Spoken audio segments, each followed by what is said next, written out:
আলাইকুম। এই এক্স-রেটা নিয়ে আমাদের মনে হচ্ছে একটু কনফিউশন অ্যারাইজ করেছে আপনাদের মধ্যে। তো একটু এক্স-রেটা একটু বোঝার চেষ্টা করি। তো প্রথমত আপনি একটু দেখেন যে এক্স-রে যখন আমরা দেখব, তাই না? এক্স-রেতে আমরা কয়েকটা জিনিস দেখি। আমরা দেখি যে এয়ারওয়েটা কেমন আছে।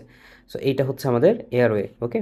সো এয়ারওয়ে আমরা যেই জিনিসটা এখানে দেখতে পাচ্ছি সেটা হচ্ছে আমাদের ট্রাকিয়া। আচ্ছা, এটাকে একটু ছোট করার চেষ্টা করি। আচ্ছা, ওকে। সো এটা হচ্ছে ট্রাকিয়া। তাহলে আমরা এখানে ট্রাকিয়া ছাড়া আর কী, কী দেখতে পাই? ধরেন এইখানে যদি একটু এটা দেখি, হ্যাঁ। সো প্রথমত আমরা কি দেখব? আমরা দেখব যে এয়ারওয়ে কেমন আছে। এয়ারওয়েতে ট্রাকিয়া নর্মাল পজিশনে নাই। ট্রাকিয়া কি হয়েছে? ট্রাকিয়াটা এখানে একটু ডেভিয়েটেড হয়ে গেছে। আপনি যদি দেখেন যে ট্রাকিয়াটা একটু এইরকম হয়ে গেছে। তো নর্মালি তো ট্রাকিয়া সোজা থাকার কথা, বাট ট্রাকিয়া কিন্তু কোন দিকে চলে আসছে? একটু লেফটের দিকে চলে আসছে। ট্রাকিয়া যদি কিছুটা রাইটের দিকে আসে আমরা তাও মেনে নিই, কিন্তু ট্রাকিয়াটা এখন চলে গেছে কোন দিকে? ট্রাকিয়াটা চলে গেছে হচ্ছে লেফটের দিকে। তার মানে trachea is deviated to left. So একটা ট্রাকিয়া যখন একদিকে শিফট হয়ে যায়, তো এটার দুইটা কারণ হতে পারে। সেটা হচ্ছে যে কোনো কিছু হয়তো বা এটাকে পুল করেছে, অথবা কোনো কিছু এটাকে পুশ করেছে। সো কিছু পুলিং ফোর্স থাকতে পারে, কিছু পুশিং ফোর্স থাকতে পারে। পুল করে করে কারা?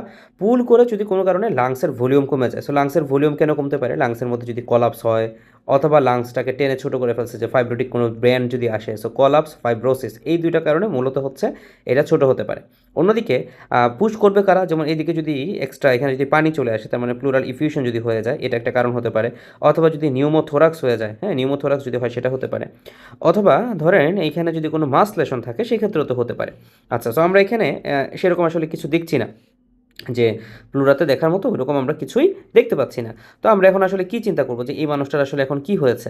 সো এইখানে তখন আমরা আরেকটা জিনিস খেয়াল করবো। আমরা কি খেয়াল করবো? আমরা এয়ারওয়ে দেখার পরে হচ্ছে আমরা দেখবো যে এখানে অন্যান্য স্ট্রাকচারগুলো কেমন আছে।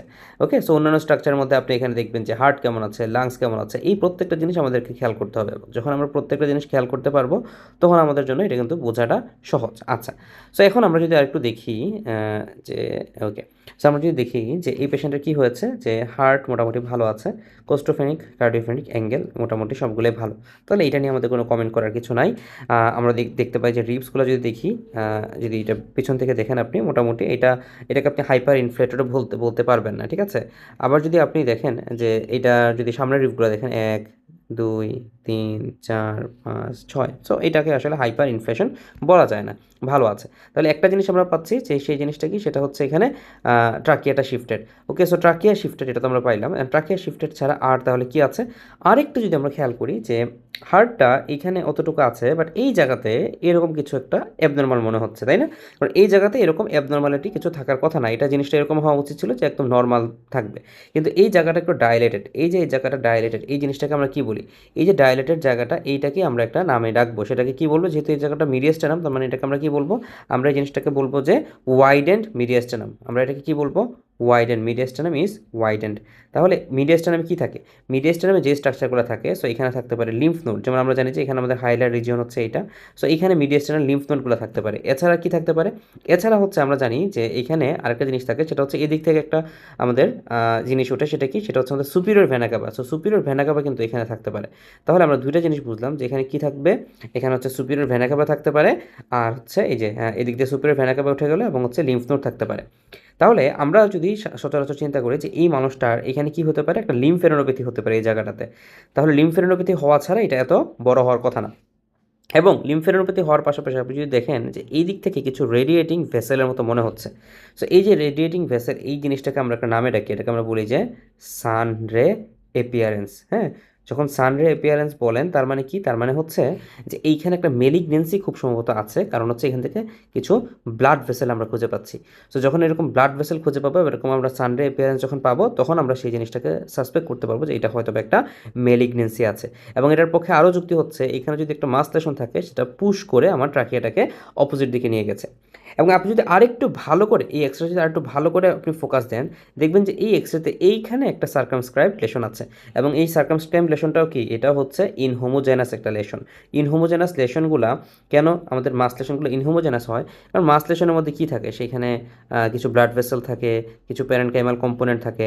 সো টোটালটা কিন্তু একই জিনিস থাকে না। যদি এরকম এরকম হতো যে পুরোটার মধ্যে পানি বা পুরোটা একটা জিনিস, তাহলে সেই ক্ষেত্রে এটা হোমোজেনাস হতো। বাট এখানে বিভিন্ন রকম টিস্যু থাকার কারণে এটা বিভিন্ন রকম দেখায়। সো এটা ইনহোমোজেনাস থাকে ইউজুয়ালি। সো আমরা সেরকম ইনহোমোজেনাস একটা অপোজিটে এখানে এই জায়গাটাতে দেখতে পাচ্ছি। ওকে? তাহলে এইখানে আপনি একদম ক্লিয়ার কাট সানরে অ্যাপিয়ারেন্স আপনি দেখতে পেলেন এই জায়গাতে, এবং এইখানে আরেকটা আপনি অপোসিটি দেখতে পাচ্ছেন। আর এই জিনিসটাকে আপনি অপোসিটি বলতে পারেন, বাট এটা মূলত হচ্ছে আমাদের এঅর্টার একটা লাইনিং, ঠিক আছে? তাহলে আমাদের এইখানে আমরা অন্য কোনো প্যাথোলজি না দেখে আমরা শুধুমাত্র দেখলাম যে এইখানে এইরকম একটা ফিচার আছে। সো পেশেন্টটা আমাদের কাছে যখন প্রেজেন্ট করে, পেশেন্টের ডিসনিয়া ছিল, কোল্যাটারাল ভেসেলস প্রমিনেন্ট ছিল, নেক ভেইনগুলো অ্যাঙ্গোর্স ছিল, নন পালসেটাল যেভাবে ছিল, আসলে পেশেন্ট আমাদের কাছে এসেছিল সুপিরিয়র ভেনা ক্যাভাল অবস্ট্রাকশন সিনড্রোম নিয়ে। এবং এই সুপিরিয়র ভেনা ক্যাভাল অবস্ট্রাকশন সিনড্রোমের ক্ষেত্রে মোস্ট কমনলি আমরা ধারণা করছি যে এইখানে একটা মাসলেশন আছে, সেই জন্য এটা হয়েছে। ওকে?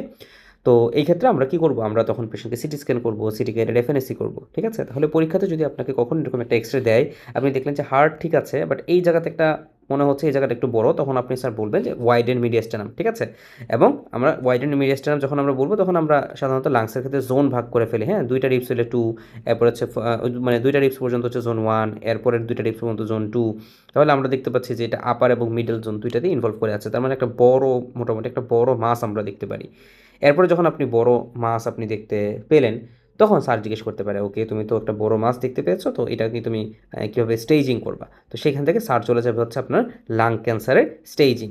এর মধ্যে লাং ক্যান্সারের মধ্যে যদি আপনি দেখেন এই পাশে একটা জিনিস আছে, সেই পাশে আরেকটা আছে, তাহলে কিন্তু স্টেজিংয়ের মধ্যে একটা ইম্প্যাক্ট ফেলবে। তাহলে এই জিনিসগুলো ইনশাল্লাহ আমরা জেনে নিব, আজকের ভিডিওতে এটা আলোচনা করলাম না, বাট আশা করি এইটা আপনারা ক্লিয়ার হয়েছেন কী করে এই এক্স রেটা আমরা রিড করতে পারবো।